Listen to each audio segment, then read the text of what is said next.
Hello दोस्तों, zero lab में आपका एक बार फिर से स्वागत है। आज के वीडियो में हम लोग एक ये इंडक्शन कुकटॉप जो कि खराब है को रिपेयर करना सीखेंगे।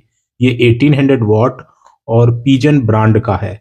यहाँ पर इस इंडक्शन कुकटॉप को हम सबसे पहले टेस्ट करके देखते हैं। तो यहाँ पर पावर मॉनिटर में आप 00 वॉट देख पाएंगे और मैं इसे पावर मॉनिटर में प्लग करता हूँ तो ये 0.27 वॉट के लगभग पावर कंज्यूम कर रहा है। इसका मतलब कि इसके अंदर फॉल्ट है, लेकिन ये पूरी तरह से डेड नहीं है। यहाँ पर इसकी जो बटन्स हैं इन्हें हम प्रेस करते हैं तो हमें हमारा इंडक्शन कुकटॉप कोई रिस्पांस नहीं देता है। ऐसी स्थिति में इसे रिपेयर करने के लिए हमें इसे प्लग आउट करके और इंडक्शन कुकटॉप को खोलना होगा। तो यहाँ पर हम इस तरह से इसे पलट लेते हैं और बैक साइड में कुछ स्क्रू लगे होते हैं, उन्हें हमें अनस्क्रू करना होगा। तो यहाँ पर काफी सारे होल्स दिख रहे हैं और इनमें स्क्रू जो हैं लगे हुए हैं और इन्हें हम अनस्क्रू कर लेते हैं। तो इस तरह से मैं जल्दी से इसके सभी स्क्रू जो हैं उन्हें अनस्क्रू कर देता हूं और उसके बाद हम इसे ओपन करके और फिर इसके अंदर क्या फॉल्ट है उसे रिपेयर करना सीखेंगे। तो यहाँ पर मैंने इसे सभी स्क्रू जो हैं इसके रिमूव किए हैं, लेकिन अभी इसकी हाउसिंग जो है वो सही से ओपन नहीं हो पा रही है।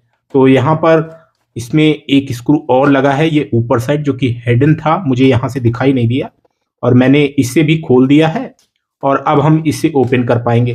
तो यहाँ पर आप देख पा रहे हैं इस तरीके से इसका जो फ्रंट पैनल है उसमें एक कनेक्टर जो है मेन पीसीबी में गया है, उसे हमें निकालना होगा। ये जो है इसे हम निकाल देते हैं, जिसके बाद हम इसका फ्रंट पैनल जो है उसे अलग कर पाएंगे। अब यहाँ पर आप देखेंगे कि इसमें जो ऊपर इंडक्शन कॉइल है इसको भी हमें निकालना होगा, तब हम इसकी पीसीबी जो है उसे देख पाएंगे। तो यहाँ पर 3 स्क्रू लगे हैं और इन स्क्रूज को हम अनस्क्रू कर लेते हैं। तो इस तरह से आप देखेंगे कि ये तीनों स्क्रू जो हैं मैंने अनस्क्रू कर दिया है और ये कॉइल जो है इस तरह से हम ऊपर साइड कर देंगे, जिसके बाद हम यहाँ पर इसकी पीसीबी जो है उसे देख पाएंगे।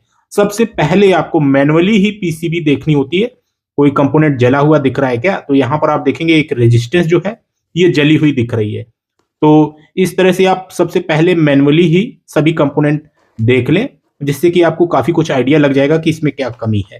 तो यहाँ पर इस पीसीबी को भी कुछ स्क्रू द्वारा बॉडी के साथ लगाया गया है और इस तरह से मैंने इसकी पीसीबी जो है उसे भी निकाल लिया है। मैं पीसीबी को बिल्कुल अलग कर लेता हूँ। यहाँ पर कुछ कनेक्टर्स हैं जिनको मैंने निकाल दिया है और इस तरह से पीसीबी में हमें एक फॉल्ट तो दिख गई कि इसमें एक रेजिस्टेंस जो है वो जली हुई है और यहाँ पर इसमें आईजीबीटी और जो ब्रिज रेक्टिफायर है उसकी हम टेस्टिंग बाद में देखेंगे। सबसे पहले रेजिस्टेंस ही हमें रिप्लेस करनी है।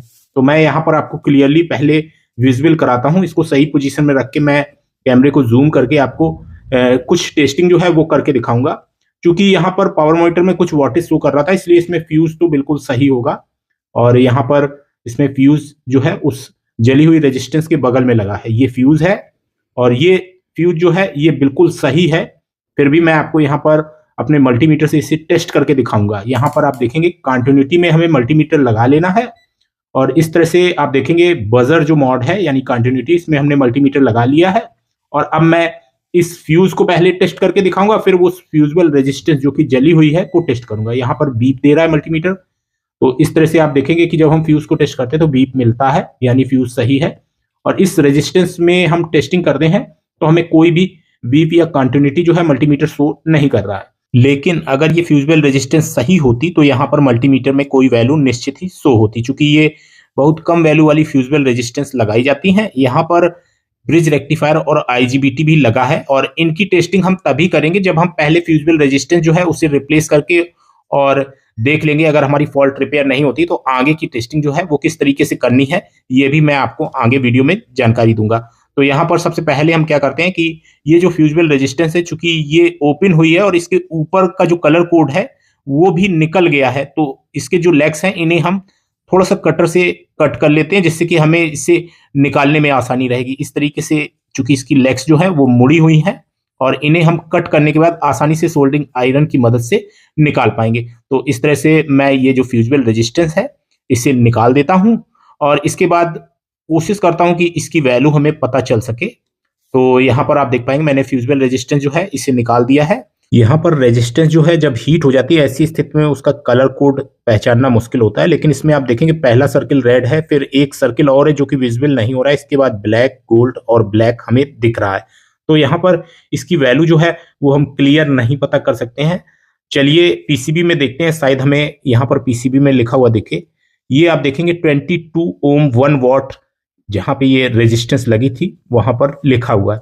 तो ये 22 ओम और 1 वॉट की फ्यूजिबल रेजिस्टेंस है। यहां पर मैं आपको बताना चाहूंगा कि अगर आपको 22 ओम 1 वॉट की फ्यूजिबल रेजिस्टेंस नहीं मिलती तो इस तरह की 10 ओम 1 वॉट की फ्यूजिबल रेजिस्टेंस भी आप यूज कर सकते हैं।